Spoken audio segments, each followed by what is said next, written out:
This just in, the ego with a haircut, Gavin Newsom, just announcing a revolutionary plan to drive down crime and increase affordability in California.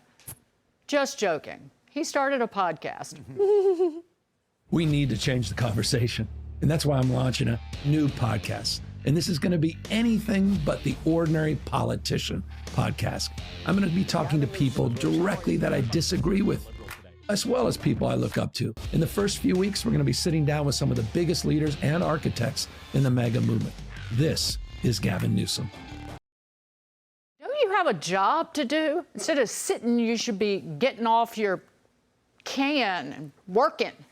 But Newsom does have a plan. It's to pass the buck on California's homeless crisis by threatening to withhold funding from cities that don't crack down, even though the state of California has spent $24 billion on homelessness since 2019, with essentially nothing to show for it. And who can forget when the city of San Francisco was clean enough to eat off of, when Xi Jinping showed up? Right. I know folks say, oh, they're just cleaning up this place because all those fancy leaders are coming into town.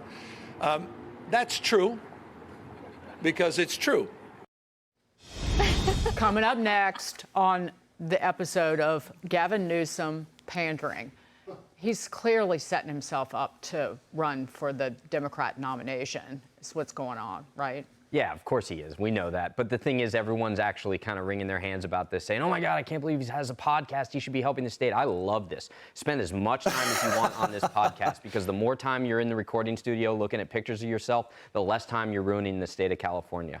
And in regards to the homeless piece of this, you know, one thing I teach my kids is about accountability and ownership, right? You make a mistake, own up to it. You lie, tell me you're lying, right? It's going to happen, and I'm not going to punish you harder.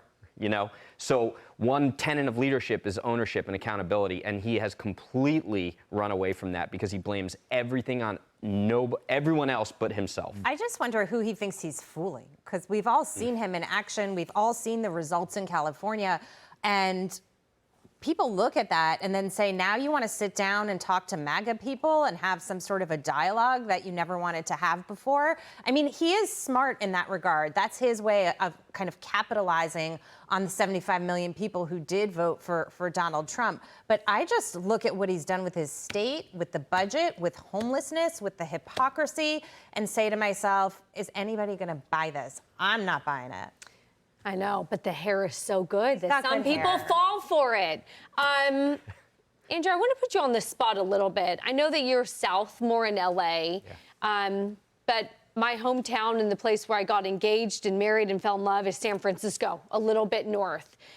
Mayor London Breed was voted out, disastrous for the city of San Francisco.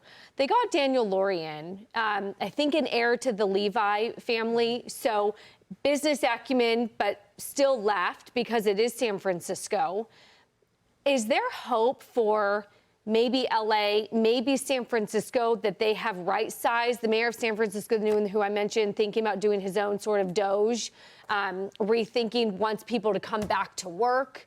I mean, you've had all of those sort of big tech firms pull out of downtown where they used to be right on Market Street. Do you have hope that it is shifting enough? I have hope over the next 100 years. Oh, no. Right? But okay. so I'm not going to live that long. But before San Francisco comes back and before Los Angeles fixes itself, you're actually going to see people invest in other areas, and they're going to become the new San Francisco, the new Los Angeles. And then ultimately they're going to say, you know what, why don't we give this one a shot? Let's regentrify this like 50 years down the road, because people still don't recognize what they've done. Can I give Newsom like 2 ounces of credit here? No. I'm going to give him 2 ounces. Yeah, I'm going to give him 2 ounces of credit right now. The Democrats have nobody on their bench, okay? They have nobody, and he knows this, which is why he's doing it. Secondly, at least he's smart enough to think, well, I should talk to people who other people like, because right now the voices for Democrats out there, like Chuck Schumer, you know, singing in Washington, D.C., and the lady from Portland saying, I don't like to swear on TV, and then she, like, that's a low bar, okay? And what Newsom, I give him credit on this. He's saying, well, there are people out there who are compelling. If I talk to them, maybe I'll get a little bit of shine from them. And all of a sudden, he's catapulted to the top of the list for Democrats. You don't have to be smarter than everybody. You don't have to outrun the bear. You just have to outrun the person that you're with, right? He's outrunning the people he's with. I give him some credit for that. He's a charmer. I know. But he's charming. He knows how to charm, Jackie. That's the point. Politics is a lot of snake charming. Nobody's with me on this. They're like, no, you can't give him 2 ounces. You just I'm giving him dropped 2 the ounces. mic and no one is with you.